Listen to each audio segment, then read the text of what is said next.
So continuing on my adventure to find decks to grind guild chests with, today we're playing another aggro deck, Aggro Sword. I got bored of playing Portal and I was looking for my next deck when I realized, wait, I'm a sword man, I should just be playing swords. So yeah, today we'll be just playing Aggro Sword, a quick and dirty deck that you don't really have to think too much. There is like a bit of thinking once in a while if you're trying to maximize gameplay, but if you're just trying to rush through games, you really don't have to think very much. So in that sense, it's a pretty straightforward deck.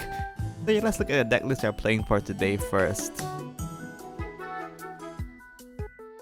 So this is the list we're playing for today. Once again, I just threw it together pretty quickly, just throwing in a bunch of aggro cards here. World of Games here is to help you to draw. I think some people aren't running Prim anymore. I just like Prim, so I'm running her, I guess. Grimnir is to help with your Oluon. Pretty standard Storm cards. So when you want Ravenous Tentacles, just for some... There's two main reasons. The first is some like niche board lock options, especially against like Destruction Portal, where their board fills up quite fast, so you can use Ravening Tentacles to board lock into something like an Oluon. Or into something like Oluon or Albert. Mainly Albert is the goal here. And the other reason we run it is because there is a lot of Haven on my ladder right now, and then I want to make it so that if they play Aether while they're low enough, I can just snipe them through the wards with Ravening Tentacles, because otherwise this deck does quite badly into Aether, so that is the idea. So pretty simple deck, I guess. Let's just look at some games. So our first match here is against Dragon. I've managed to get some decent variety in decks for this video, so that's pretty nice. Anyway, for the early game, we just keep early game. So we just keep early game for the mulligan here. We have a nice turn 2, 3, and 4 play here. We can chain up. And then we pick up Quick Blader here, so that's very nice to draw. You just try to aggro down your opponent. It is not that much to talk about. Depending on matchup, there is some cards to play around. Like for example, against Dragon, you mainly want to look to play around Galamu and Fanny, and other than that, you just do your best, I guess. Odin drops Phylene here to contest board. We do have Val, so we're just gonna go ahead and use that to get rid of the Phylene. And just continue poking them in the face as an aggro deck should. Opponent go ahead and drop Fan of Otohime. So this is the new Evo Dragon that has been getting some popularity. Apparently it's the most consistent dragon deck right now. I can't speak to it because I'm not sure. I go ahead and play Zeta Bay here, and then we trade off the Quick Blader and hit them twice. I figured that having a second Zeta Bay on board is more useful than keeping that 1 damage chip. Admittedly, I was probably trying to play around Galamu, not remembering that they already spent their play point. The trick to play around Galamu is of course to make sure you have multiple followers with 2 or more defense on board to make it hard for them to take Galamu. In this case, I do a very bad job of playing around Galamu, but that's because this hand doesn't really let me play around Galamu anyway. We'll just go ahead and evolve Vals here and try and chip them down. I'm gonna go for Phylene here, which will clear my board, which is probably fine. And then we'll go ahead and use Fan of Otohime as well to poke me in the face for a bit of damage. Here we still have Vials. To my knowledge, the current iteration of Evo Dragon doesn't actually run a good way to clear Vials. The only thing they have is Phylene if they have a second one. And if they do have the second one, they have to spend like that. Well, actually they can't play Phylene here because they don't have enough, they're not in overflow yet. So yeah, there's no real way for them to clear this Vials here, so we set it up and then we can pair it with our Odin in hand to finish them through Neptune, which is pretty much calculated. Yeah, so that's it for this game.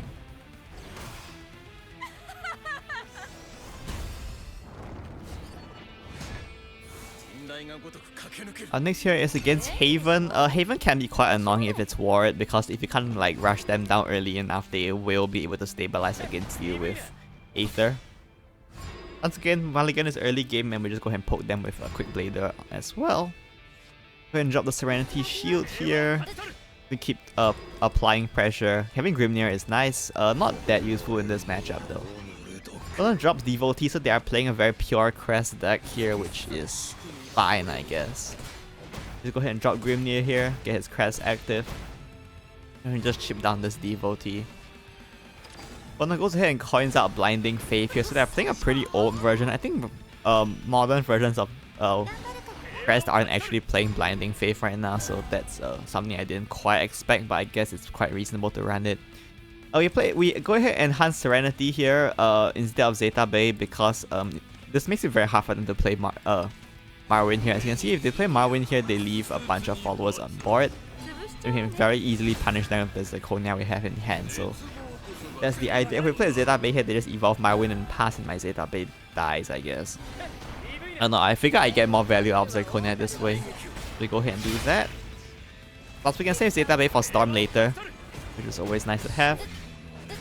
The key point of playing against Crest Haven is just to disrespect them by ignoring Marwyn here. There is no punish for this. So we'll just go ahead and ignore the Marwyn and hit face. You can see they are forced to trade it anyway. But it did end up having the second Blinding Faith to clear my board, which is not great. Now we do have Zeta Bay here, we go ahead and evolve that and hit them in the face.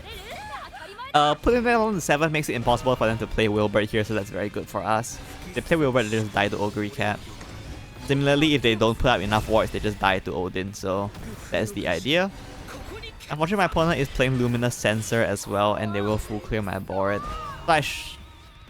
I just go ahead and drop Oluon here. The idea is that even if I don't kill them, I should put them within range of Odin plus Quick Blader next turn. And even if I don't kill them here, my best play is probably just to do this, but it ends up being lethal, so that's it for this game. And for our last match here, we have a match against Abyss. Going second definitely keeps Zirconia. Prim is great going second because you can just coin her out on turn 1. Ideally, you want more plays, but this is a pretty solid hand as well. Would be better with a Quick Blader, but we can't draw Quick Blader every game.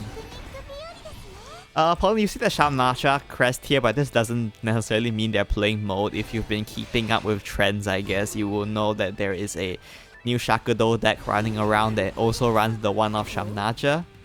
So we don't want to be too confirmed, I guess, or confident that they are playing mode right now, so we just sort of feel things out with some pretty standard plays, I guess.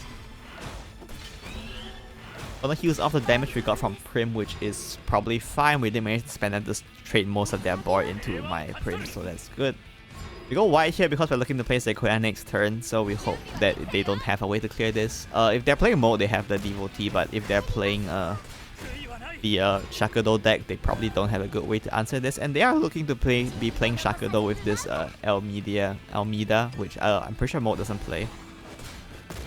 We don't go Zirconia here because the board isn't too strong. I probably should have went Zeta Bay instead here to keep one more follower on board though, so that is possibly a misplay on my part.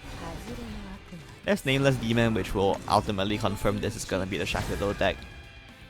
So we'll go ahead and evolve the Nameless Demon and trade into my Knight, which is fine, don't really care that much. Just go ahead and play Zirconia here because we have nothing better to do. Contest board a bit and try to make them trade. They don't have 7 play points yet, so we don't have to worry about Fediel. We'll go ahead and trade here, and they drop the Muteo and Luzen. They will trade as well. Summon a bunch of Nameless Demons, I guess, which is nice for them. We go Zeta Bay here just to get rid of this Muteo or chipping them down in the face. We just ignore this board. They don't have that much lethality. Lethality is tied to Shakdoh and to Sandalphon, so as long as we're paying attention to how many followers evolve they have, we should be fine.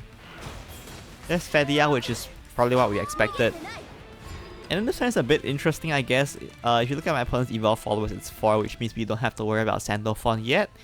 And if you have some familiarity with this deck, they only run 2 and 6 cost cards, which means they don't actually have a good way to heal from here, with only 1 board space and no trade target. So we'll just go ahead and Ravening Tentacles them in the face. We take a bunch of damage here, but I'm pretty sure they have no way to kill us or heal from this position. Experts in the deck can correct me if I'm wrong, I guess, but from this point we'll just go ahead and ignore them, and then we can just coin Albert here for a lethal. So yeah, this is the main reason why I run Tentacle in this deck. It's just nice for niche situations like this. Those are all the games I have for you today. Hopefully it gave you some idea of how this deck works. You've probably already played against this versions of this deck like a lot on the ladder, but you know, I needed an aggro deck to farm chests with, so this is the one I'm playing right now. Personally not a big fan of aggro decks in general because I don't like the feeling of running out of steam and then just having to like concede or just sit there and wait for my opponent to kill me. So yeah, that's it for today, I guess. See you next time. Bye bye.